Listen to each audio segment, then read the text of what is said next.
Delhi high court ने आदेश दिया है कि अस्पतालों में तुरंत ऑक्सीजन की सप्लाई की जाए।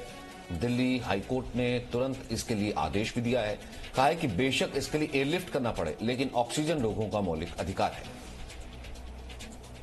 दिल्ली हाईकोर्ट ने केंद्र सरकार को उद्योगों की ऑक्सीजन सप्लाई तुरंत रोककर अस्पतालों को ऑक्सीजन सप्लाई करने का आदेश दिया है। दिल्ली में मैक्स अस्पताल पड़पड़गंज की याचिका पर हाईकोर्ट में रात 8 बजे सुनवाई शुरू हुई। आदेश में हाईकोर्ट ने कहा कि अस्पतालों को ऑक्सीजन मुहैया कराना केंद्र की जिम्मेदारी है। उद्योगों को ऑक्सीजन की सप्लाई तुरंत प्रभाव से रोकी जाए। केंद्र ने कोर्ट को बताया कि मैक्स हॉस्पिटल पड़पड़गंज को 2000 क्यूबिक मीट्रिक टन ऑक्सीजन भेजी जा रही है। केंद्र ने जानकारी दी कि ऑक्सीजन सप्लाई में टाटा ग्रुप से मदद ली जा रही है। हाईकोर्ट ने कहा कि ये आपदा है, इसमें सबको मदद करनी चाहिए। हाईकोर्ट ने नासिक में ऑक्सीजन से हुई मौतों का जिक्र करते हुए कहा कि उद्योग ऑक्सीजन की आपूर्ति के लिए कई दिनों तक इंतजार कर सकते हैं, लेकिन यहाँ मौजूदा हालात बेहद नाजुक और संवेदनशील हैं। अगर टाटा कंपनी अपने ऑक्सीजन कोटे को डाइवर्ट कर सकती है, तो दूसरे ऐसा क्यों नहीं कर सकते?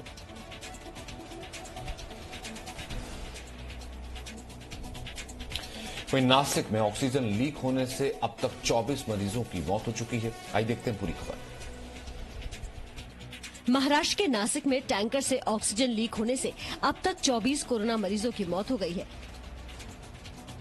जिनमें से 14 पुरुष और 10 महिलाएं हैं।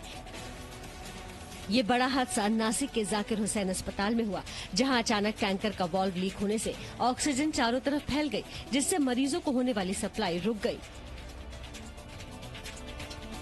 महाराष्ट्र सरकार ने इस घटना की जांच के लिए 3 सदस्यीय जांच कमेटी बनाई है, जबकि हादसे में मारे गए लोगों के परिवार वालों को 5-5 लाख की आर्थिक सहायता देने की भी घोषणा की गई है। महाराष्ट्र के पूर्व मुख्यमंत्री देवेंद्र फडणवीस ने भी हादसे की जांच कराने की मांग की है।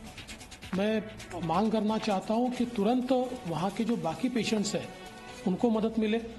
कुछ पेशेंट्स को शिफ्ट करने की आवश्यकता हो तो उनको तुरंत शिफ्ट किया जाए। अस्पताल में ऑक्सीजन की सप्लाई दोबारा बहाल कर दी गई है, लेकिन घटना के बाद लोगों की नाराजगी को देखते हुए अस्पताल में सुरक्षा व्यवस्था बढ़ा दी गई है। यूपी में ऑक्सीजन ठीक करने के लिए, ऑक्सीजन की सप्लाई ठीक करने के लिए कई कदम उठाए जा रहे हैं। लखनऊ से बोकारो टैंकर भेजे गए हैं। 1 मिनट में पूरी खबर। यूपी में ऑक्सीजन की कमी न हो, इसके लिए योगी सरकार लगातार कोशिश कर रही है।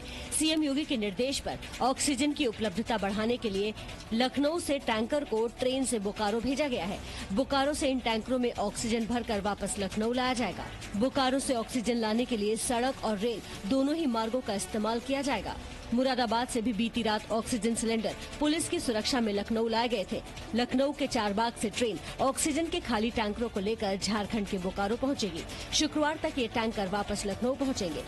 चारबाग रेलवे स्टेशन पर यूपी के एसीएस होम अवनीश अवस्थी ने खुद पहुंचकर जायजा लिया। दूसरी तरफ कोरोना की दूसरी लहर उत्तर प्रदेश पर भी भारी पड़ रही है। यूपी में अस्पतालों में अब धीरे धीरे ऑक्सीजन की सप्लाई पहुंचने लगी है। यूपी में संक्रमितों की संख्या नए रिकॉर्ड बना रही है। प्रदेश में उप मुख्यमंत्री दिनेश शर्मा और उनकी पत्नी को कोरोना हो गया है। प्रधानमंत्री मोदी के संसदीय क्षेत्र वाराणसी में भी ऑक्सीजन की भारी किल्लत है, जिसे पूरा करने के लिए युद्ध स्तर पर काम चल रहा है। प्रधानमंत्री मोदी के आदेश के बाद वाराणसी में ऑक्सीजन युक्त कोविड बेड की संख्या को 2.5 गुना तक बढ़ा दिया गया है। प्रधानमंत्री के संसदीय क्षेत्र में अब अस्पतालों में पर्याप्त मात्रा में ऑक्सीजन सिलेंडर उपलब्ध कराए गए हैं। कबीर चौरा हॉस्पिटल और ईएसआईसी अस्पताल में 3 दिनों तक सिलेंडर स्टॉक किए गए हैं, जिससे कि मरीजों को किसी तरह की कोई परेशानी का सामना न करना पड़े। अब वाराणसी में ऑक्सीजन युक्त कोविड बेड की संख्या 275 से बढ़ाकर 650 कर दी गई है। वाराणसी में कैंसर भाभा अस्पताल में नई सुविधा के तहत 100 बेड बढ़ाए गए हैं। बीएचयू ट्रॉमा सेंटर में 94 बेड अतिरिक्त लगाए गए हैं। बीएलडब्ल्यू अस्पताल में 60, ईएसआईसी अस्पताल में 40, दीनदयाल अस्पताल में 106, इन्फिनिटी अस्पताल में 50 और हेरिटेज अस्पताल में 100 बेड बढ़ाए गए हैं। इसी तरह दूसरे गैर सरकारी अस्पतालों में 100 बेड बढ़ाए गए हैं। औद्योगिक सीएसआर और भारत सरकार से समन्वय करके 35 अतिरिक्त HFNC वेंटिलेटर मंगा लिए गए हैं। बिहार में 18 साल के ऊपर के लोगों को मुफ्त में कोरोना वैक्सीन लगेगी, जिसका खर्च बिहार सरकार उठाएगी। अब बिहार ने भी अपने यहाँ 18 साल से ज्यादा उम्र के लोगों को मुफ्त कोरोना वैक्सीन लगाने का ऐलान किया है। बिहार के मुख्यमंत्री नीतीश कुमार ने खुद ट्वीट कर ये जानकारी शेयर की है। नीतीश कुमार ने कहा है कि 18 साल या इससे ऊपर के सभी बिहार वासियों का मुफ्त टीकाकरण बिहार सरकार कराएगी। नीतीश कुमार से पहले उत्तर प्रदेश, मध्य प्रदेश और छत्तीसगढ़ समेत कई राज्यों के मुख्यमंत्री भी 18 वर्ष से ज्यादा के लोगों के लिए सरकारी खर्च पर वैक्सीन उपलब्ध कराने का ऐलान कर चुके हैं। कोरोना के संक्रमण पर लगाम कसने के इरादे से भारत में चरणबद्ध वैक्सीनेशन अभियान चलाया जा रहा है। इसके पहले चरण में कोरोना वॉरियर्स और 60 साल से ज्यादा उम्र के लोगों को वैक्सीन दी गई। दूसरे चरण में 45 साल से ज्यादा उम्र के लोगों को वैक्सीन लगाई गई।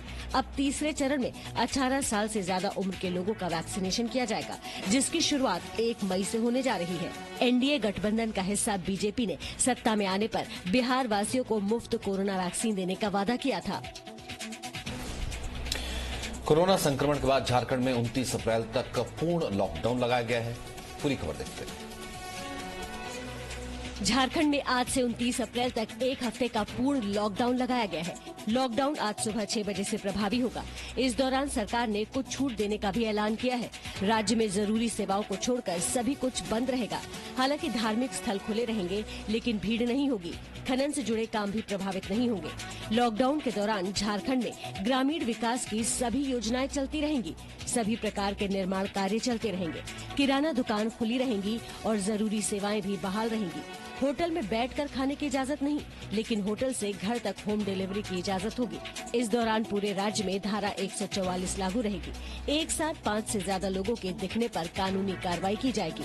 पशु चारे को ले जाने पर रोक नहीं होगी। गिफ्ट और कपड़े की दुकानें, सिनेमा हॉल आदि बंद रहेंगे। औद्योगिक क्षेत्र में कामकाज सामान्य रूप से चलता रहेगा। झारखंड के मुख्यमंत्री हेमंत सोरेन ने राज्य में बढ़ते कोरोना संक्रमण की चेन को तोड़ने को बेहद जरूरी बताया है। आईसीएमआर के मुताबिक दूसरी लहर इस लहर से यानी कि दूसरी लहर के मुकाबले ये लहर कम खतरनाक है। 1 मिनट में पूरी खबर देखते हैं। भारतीय चिकित्सा अनुसंधान परिषद यानी आईसीएमआर के मुताबिक कोरोना की दूसरी लहर कम घातक है। देश में हजारों लोगों की जान ले चुकी कोविड-19 महामारी की दूसरी लहर पिछली बार से कम घातक है।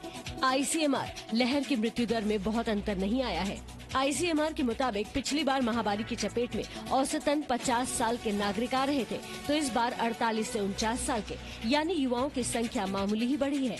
सभी राज्यों में दोनों लहर में दर्ज मामलों के मुताबिक मृत्यु दर लगभग बराबर है। इस बार कोविड-19 के लक्षण कम नजर आ रहे हैं, लेकिन सांस लेने में दिक्कत के मामले ज्यादा आ रहे हैं।